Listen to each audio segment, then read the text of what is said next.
Assalamualaikum warahmatullahi wabarakatuh. Waalaikumsalam warahmatullahi wabarakatuh. Yang saya hormati dan yang saya muliakan, kepada para asatidz, khususnya akhina fillah Ustaz Amri Saifullah, segenap pengurus Musalla Al-Islah, hadirin jamaah, teman-teman yang mudah-mudahan semuanya mendapatkan rahmat Allah Subhanahu wa taala. Amin ya rabbal alamin. Bagaimana kabarnya Bapak-bapak? Alhamdulillah sehat ya, insyaallah ya. Sebelumnya saya mohon maaf sudah meminta waktu Bapak di saat jam sekarang ini. Padahal jam sekarang ini enaknya ngapain, Pak? Enaknya di kamar ya, daring, nelpon istri ya, nelpon keluarga. Tapi saya sangat berterima kasih kepada teman-teman semua sudah menyempatkan waktu untuk hadir bersama di tempat yang mulia ini, guna kita bersama-sama belajar ilmunya Nabi besar Muhammad Sallallahu Alaihi Wasallam. Salawat dan juga salam tak lupa kita haturkan kepada junjungan kita Nabi besar Muhammad, juga kepada keluarga Nabi Muhammad dan kepada para sahabat Nabi Muhammad Sallallahu Alaihi Wasallam. Teman-teman yang dirahmati Allah Subhanahu Wa Taala, Bismillahirrahmanirrahim.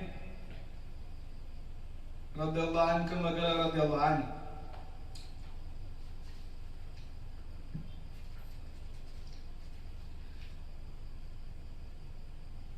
Ustaz, minta tolong antum baca di kita. Baca yang pertama sih. Bismillahirrahmanirrahim. Qala al-Imam Musannif rahimahullahu ta'ala, nafa'na bihi wa bi 'ulumihi wa bi 'ulumikum fid dharain amin. Bismillahirrahmanirrahim. Alhamdulillahi rabbil alamin, hamdan yuwafi ni'amahu wa yukafi mazida. Wa sallallahu ala sayyidina Muhammadin wa ala alihi wa sahbihi wa sallam. Ila akhir ma qala radhiyallahu anhu. Baik teman-teman yang dirahmati Allah Subhanahu wa taala, di sini sedikit kita mengenal akan kitab ini.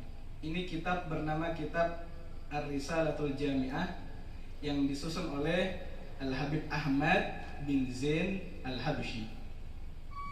Kalau kita pengen dapat barokah, mungkin sedikit kita mengenal siapa yang menyusun kitab ini. Habib Ahmad bin Zain ini teman-teman, beliau ini murid kesayangannya Sahib Ratib Al-Haddad yang sering kita baca, Al-Habib Abdullah bin Al-Haddad. Jadi Habib Ahmad bin Zain Al-Habsyi ini murid kesayangannya Al-Habib Abdullah Haddad. Mungkin kalau saya cerita sedikit, karena kita juga tadi baca Maulid Al-Habsyi, Al-Habib Ahmad bin Zain Al-Habsyi ini beliau masih satu marga dengan Al-Habib Ali Al-Habsyi Sahibil Maulid, atau kalau dalam bahasa Jepang itu satu klan ya, Al-Habsyi. Teman-teman pernah berpikir nggak? Pernah muncul pikiran Habib tuh kok ada fam-famnya gitu? Ada Al-Haddad, ada As-Seggaf ya. Ada guru kita yang dari Longbele siapa? Habib Ahmad bin Syekh Abu Bakar ya. Jadi teman-teman, semua fam habaib atau marga atau klan itu ada asal usulnya. Di antaranya ya, seperti yang kita baca malam ini dan juga maulidnya, Al-Habsyi. Al-Habsyi itu bermula yang pertama kali bergelar Al-Habsyi bernama Al-Habib Abu Bakar Al-Habsyi. Itu Al-Habsyi pertama. Kenapa beliau dijuluki Al-Habsyi? Karena beliau dahulu lama berdakwah di daerah Habasyah. Habasyah, tahu Habasyah? Kalau sekarang itu, kalau saya sebut nama ini pasti tahu, Ethiopia. Tahu ya? Nah, itu dulu namanya Habasyah, negara Ethiopia. Beliau dulu berdakwah di sana selama 20 tahun. Pulang, jadi yang namanya habaib itu, Pak, nama-nama mereka itu tidak lepas dari 20 nama. Mirip-mirip namanya. Jadi kalau ditanya, mana Habib Abu Bakar? Bingung, Abu Bakar mana? Yang namanya Abu Bakar tuh Habib tuh tidak satu dua, banyak yang namanya Abu Bakar. Akhirnya bilangin orang, itu loh yang dari Habasyah, selalu dijulukin. Abu Bakar mana? Itu yang dari Habasyah. Akhirnya ujung-ujungnya Al-Habsyi, Abu Bakar Al-Habsyi, biar gampang dikenali.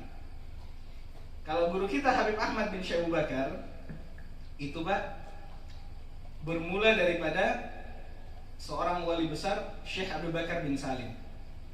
Syekh Abu Bakar bin Salim itu Pak disebutkan beliau punya 12 anak. Ada beliau punya anak namanya Hamid bin Syekh Abu Bakar. Akhirnya keturunannya marganya Al-Hamid. Ada lagi beliau punya anak namanya Muhdar. Keturunannya famnya Al-Muhdar. Ada beliau punya anak namanya Jindan. Akhirnya keturunannya siapa? Bin Jindan. Seperti ulama di Jakarta Habib Jindan bin Jindan. Nah, Habib Ahmad yang di Longbeleh itu sama dengan Habib Umar bin Hafid Hadramut. Langsung bergelar kepada bin Syekh Abu Bakar. Sebenarnya bin Syekh Abu Bakar itu lewat anak Syekh Abu Bakar bin Salim yang bernama Husain bin Syekh Abu Bakar bin Salim. Makanya teman-teman yang bergelar bin Syekh Abu Bakar itu juga bisa diberi gelar Al-Husain. Jadi kayak Habib Ahmad di Longbeleh itu bisa Al-Husain. Kenapa ada yang namanya Husain? Al-Husain namanya. Husain ya. Jadi di sini kenapa saya sedikit menceritakan ini agar kita bisa mendapatkan rahmat Allah. Karena tidak disebutkan dalam riwayat inda dzikris sholihin tatanazzalur rahmat. Ketika kita menyebut nama orang-orang soleh itu Allah turunkan rahmat. Dan juga sedikit saya menyinggung, lagi heboh sekarang. Pada ribut tes DNA-nya habaib, ya. Pada ribut tes DNA.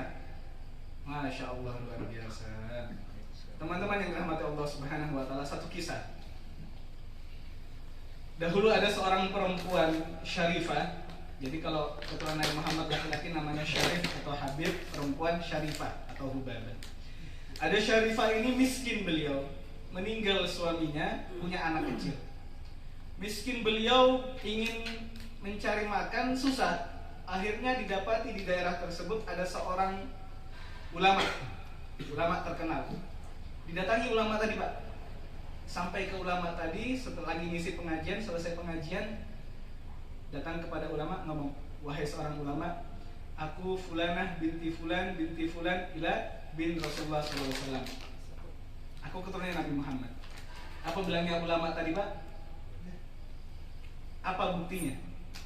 Ini ulama nanya, apa buktinya kamu keturunan Rasulullah? Ini kejadian puluhan tahun yang lalu. Probito Alawiyah belum ada. Gak bisa ini perempuan mengeluarkan bukti, akhirnya gak dilayani, gak direspon sama ini ulama. Ini perempuan akhirnya terus berjalan hingga diberitahu ada seorang yang kaya raya tapi bukan orang Islam, agamanya Majusi. Sampai tahu Majusi? Nyembah api. Ya. Disebutkan, saya ingin minta tolong lain sebagainya. Ini orang yang Majusi nggak ngelihat latar belakangnya, langsung ini Syarifah dipanggil ke rumahnya. Bahkan dikasih tahu kalau ada anaknya ditinggal dititip kepada orang, dikirim pembantunya, ambil itu anak Syarifah, bawa ke rumah kita layani. Masya Allah Pak, singkat cerita sampai malam hari ini ulama tadi bermimpi sampai di padang mahsyar, orang-orang pada minta syafaat Nabi Muhammad. Datang dia kepada Nabi Muhammad, wahai Nabi Muhammad, aku umatmu ingin minta syafaatmu. Apa bilangnya Nabi Pak? Apa buktinya kamu umatku? Bangun ini orang Pak. Bangun ulama ini, kaget, teringat apa yang dilakukan kepada perempuan tadi pagi. Akhirnya dicari perempuan itu, dicari, diberitahu ada di rumah seorang Majusi, didatangi, bilang ini ulama, wahai Tuhan, berikan kepada saya perempuan dan itu anak-anaknya agar saya bisa membawa ke rumah saya. Apa bilang Majusi tadi Pak? Wahai seorang ulama, apa yang kamu mimpikan aku juga mimpi.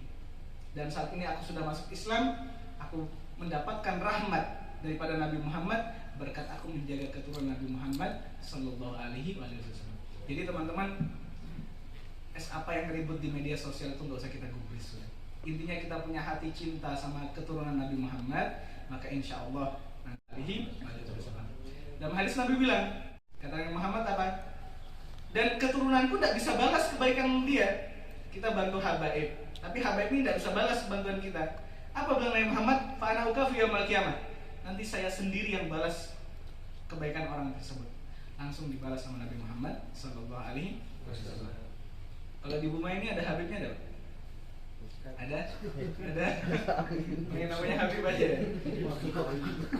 Oh, kita ini ada marga kalau kayak Habib Ahmad kan bin Syekh Abu Bakar itu dijuluki atau disingkat Habib Ahmad BSA ya. Ya. Kita ini semua BSA Pak. Bin Sayyidina Adam ya. Kita semua anaknya Nabi Adam alaihissalam. Nggak boleh ada orang biasa ngaku-ngaku habaib, itu nggak boleh. Intinya kalau ada Habib, kita punya kenalan habaib, kita pegang. Itu sudah satu keberuntungan buat kita. Kita bantu mereka kalau sedang kesusahan. Insya Allah kita dibantu oleh Nabi Muhammad Sallallahu Alaihi Wasallam. Itu sedikit cerita saya tentang bagaimana kemuliaan keluarga Rasulullah SAW. Baik teman-teman yang dirahmati Allah Subhanahu Wa Taala. Jadi insya Allah jika nanti pengajian ini berlanjut lagi, kita akan membaca ini kitab Risalah Jamiah. Jadi kitab Risalah Jamiah ini teman-teman disusun oleh Al-Habib Ahmad bin Zain Al-Habsyi, yang mana beliau ini memang notabene-nya seorang ulama besar, wali juga. Tapi kenapa beliau bikin kitab sekecil ini? Beliau punya tujuan agar orang awam seperti kita-kita ini punya pegangan. Kan biasanya ulama-ulama itu ngarang kitabnya tebal-tebal Pak ya? Bahkan sampai ada yang berjilid-jilid. Orang awam baru ngelihat aja belum buka sudah pusing duluan. Nah, beliau Habib Ahmad bikin kitab yang kecil seperti ini agar kita bisa senang. Oh kecil, gampang mempelajarinya.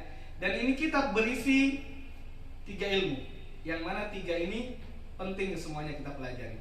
Nanti masuk kepada bab pertama, itu membahas tauhid, agar kita punya akidah yang benar.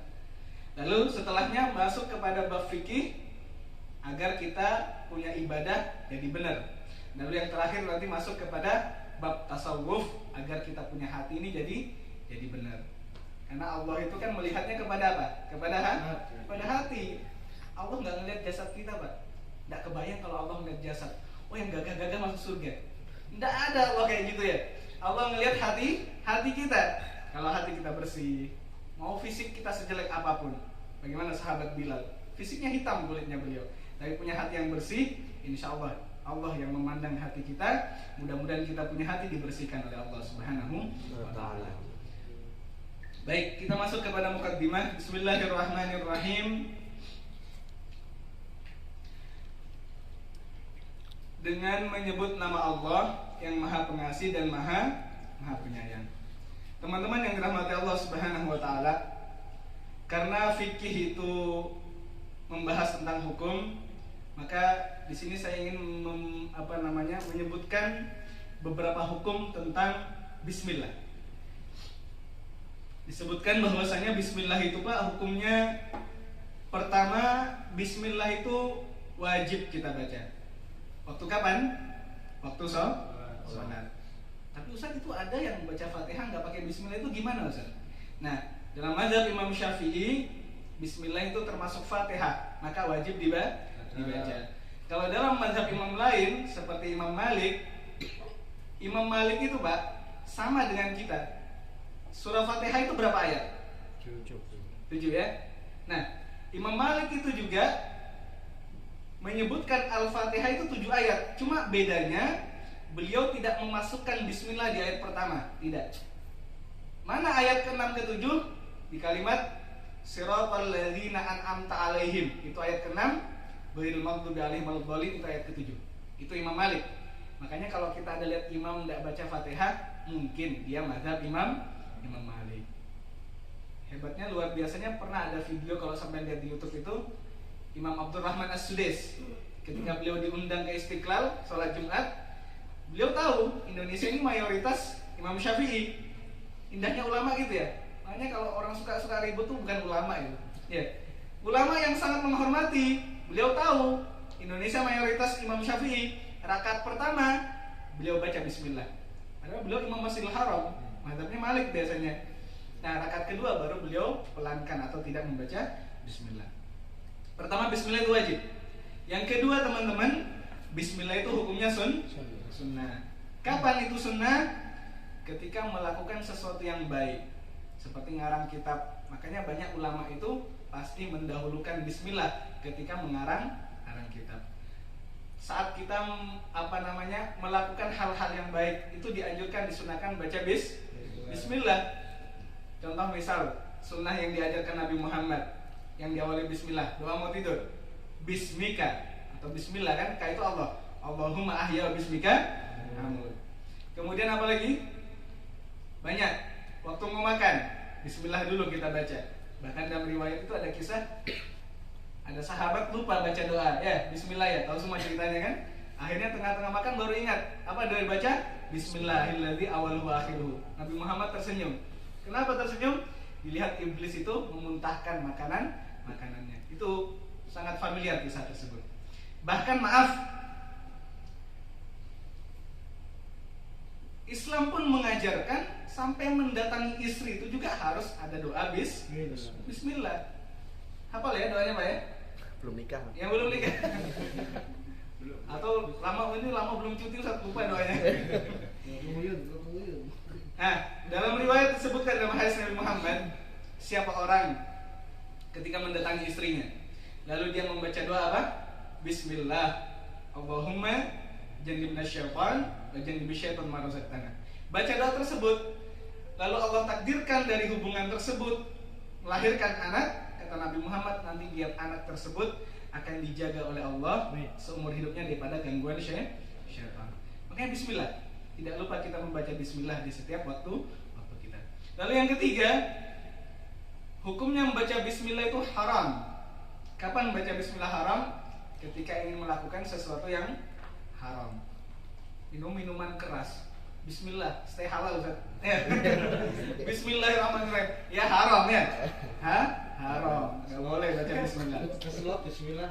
Masya Allah.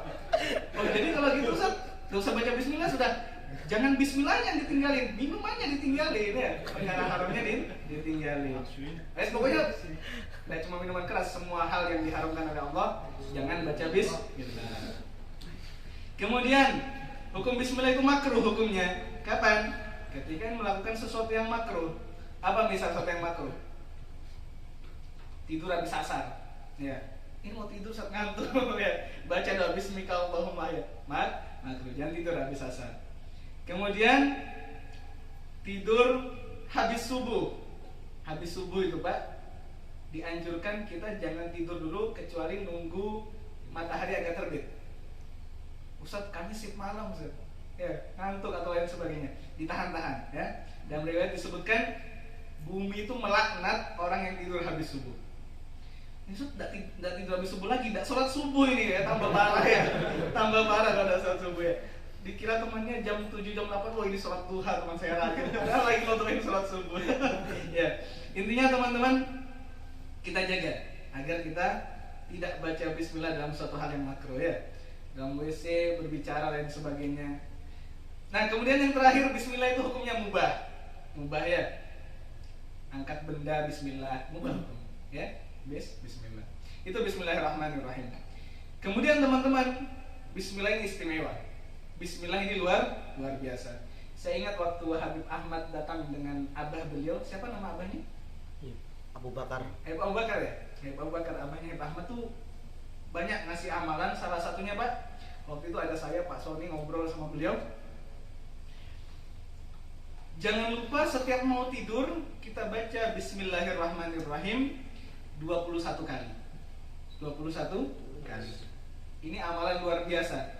Bahkan dahulu seorang wali perempuan, Rabi'atul Adawiyah, itu sebelum tidur beliau selalu membaca Bismillahirrahmanirrahim 21 kali. Jadi mau tidur Bismillahirrahmanirrahim, Bismillahirrahmanirrahim. Itu 21 kali. Apa manfaatnya?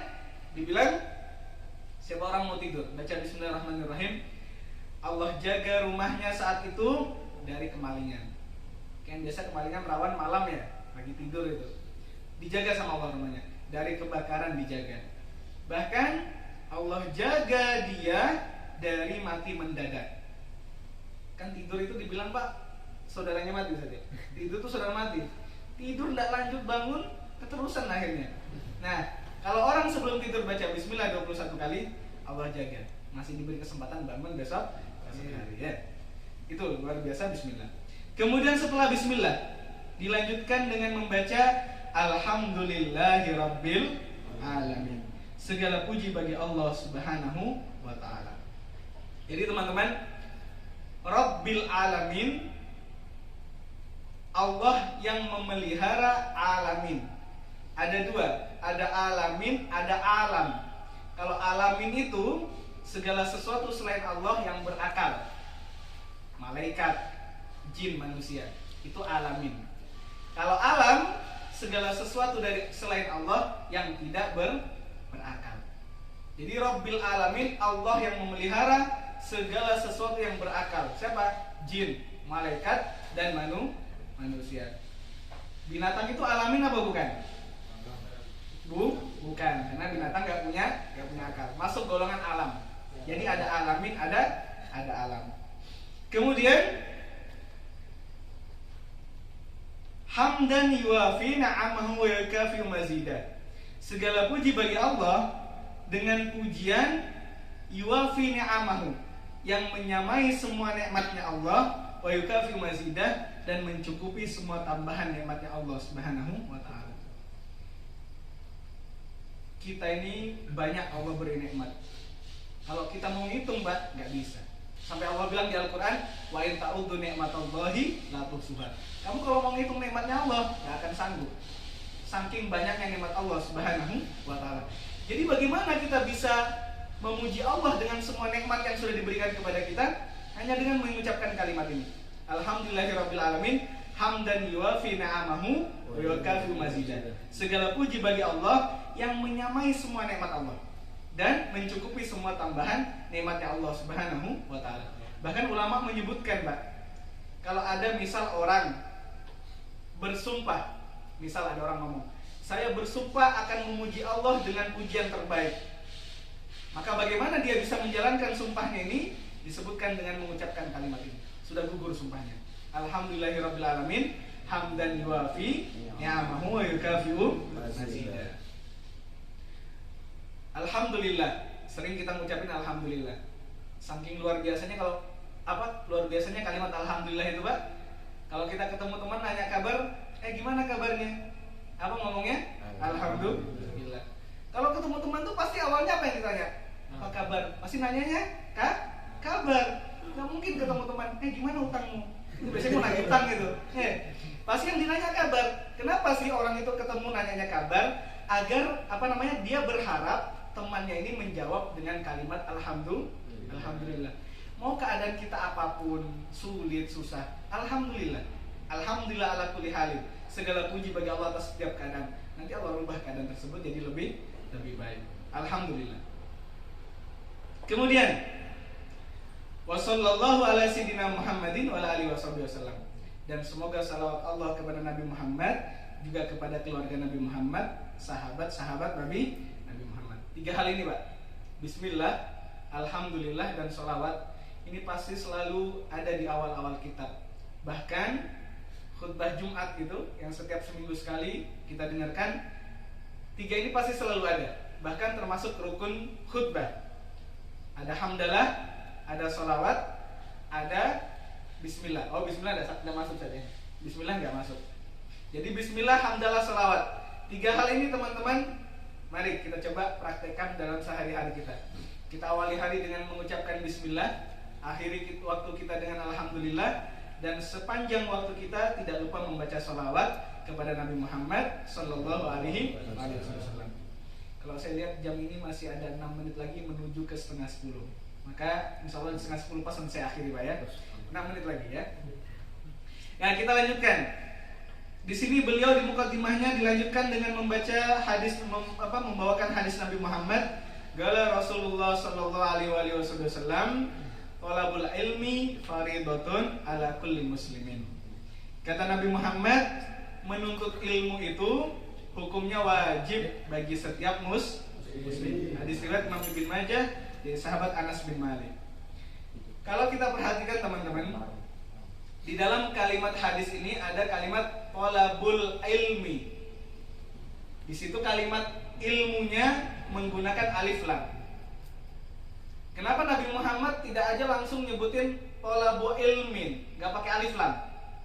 Nah, dalam ilmu nahwu itu, Pak, dibahas ada namanya kalimat nakirah, ada kalimat ma'rifah. Kalau kalimat nakirah itu, Pak, sifatnya umum. Biasanya nakirah itu nggak pakai alif lam. Kalau misal Nabi Muhammad nggak pakai alif lam, thalabu ilmin, maka wajib menuntut semua ilmu. Nggak ada yang sanggup kita nuntut semua ilmu.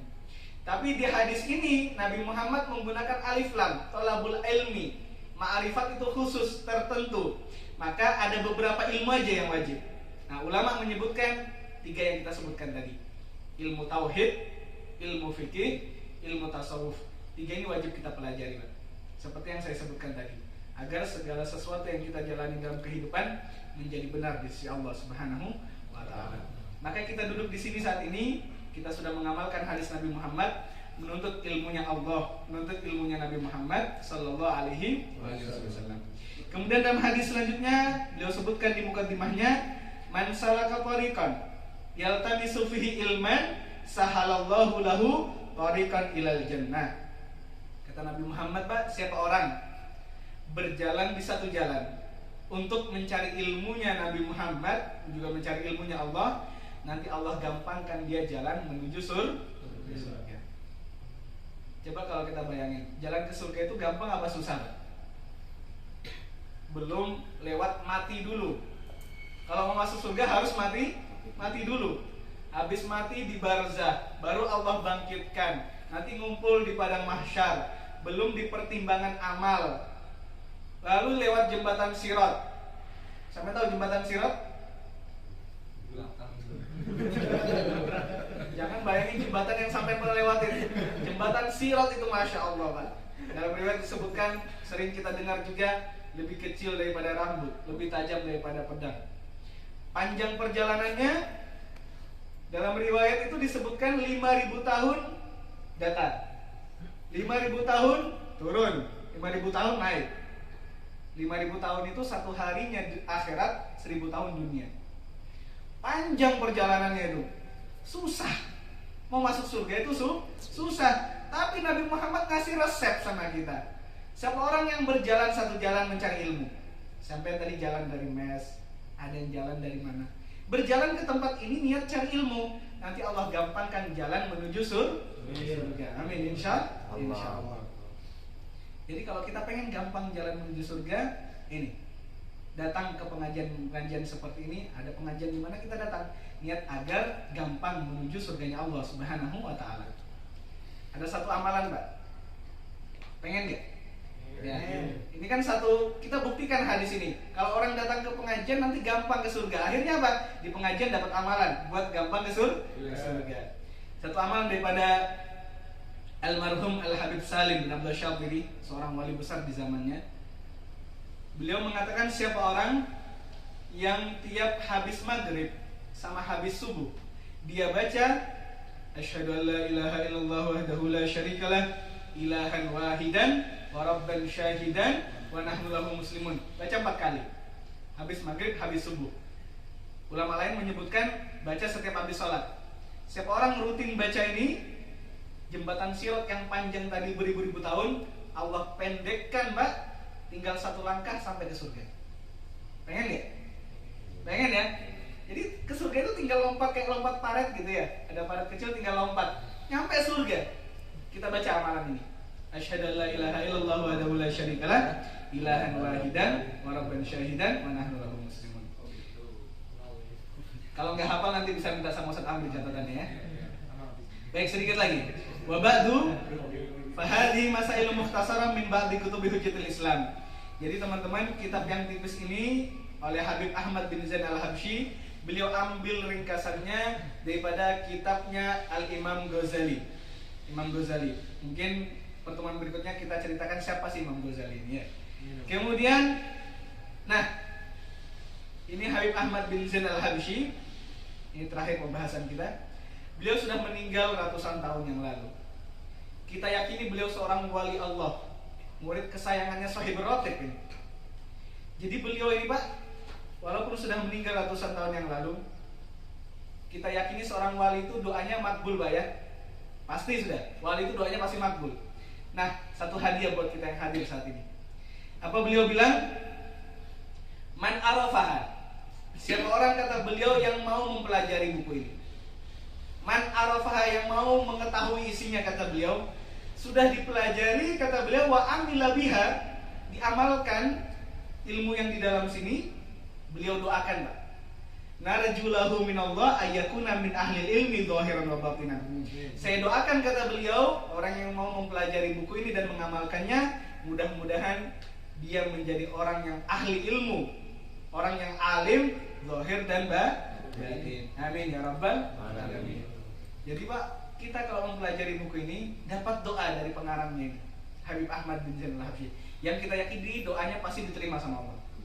Makanya kitab-kitab seperti ini itu pasti di pesantren-pesantren diajarkan kepada para santri agar mereka ketika menuntut ilmu, sebelum menuntut ilmu sudah dapat doa daripada Habib Ahmad bin Zain Al-Habsyi. Mungkin ke depan insya Allah kalau jika pertemuan berikutnya nanti sudah ada kitabnya nanti di sini bisa dibagikan kepada teman-teman semua, ya. Nanti sampai bisa pelajari, bisa baca juga, bisa nanti diajarkan kepada anak istri di rumah insya Allah, agar semuanya jadi orang alim insya Allah. Amin. Dan yang terakhir, wabillahi taufik, dan hanya Allah Subhanahu wa taala yang mampu memberikan taufik kepada kita semuanya. Teman-teman yang dirahmati Allah Subhanahu wa taala, alhamdulillah ini sudah selesai di setengah 10 pas.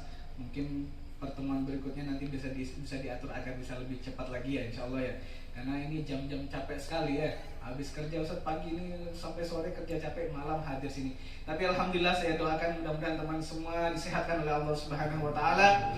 Terima kasih sudah memberikan waktunya, menyediakan waktunya, sudah hadir di tempat ini. Kita sama-sama menuntut ilmu Nabi Muhammad. Mudah-mudahan apa yang kita lakukan malam ini tidak sia-sia insya Allah. Nabi Muhammad menyaksikan apa yang kita lakukan. Kita hadir menuju ke musola ini mencari ilmu Nabi Muhammad. Mudah-mudahan dengan sebab perjalanan tersebut Allah gampangkan perjalanan kita menuju surganya Allah Subhanahu wa taala.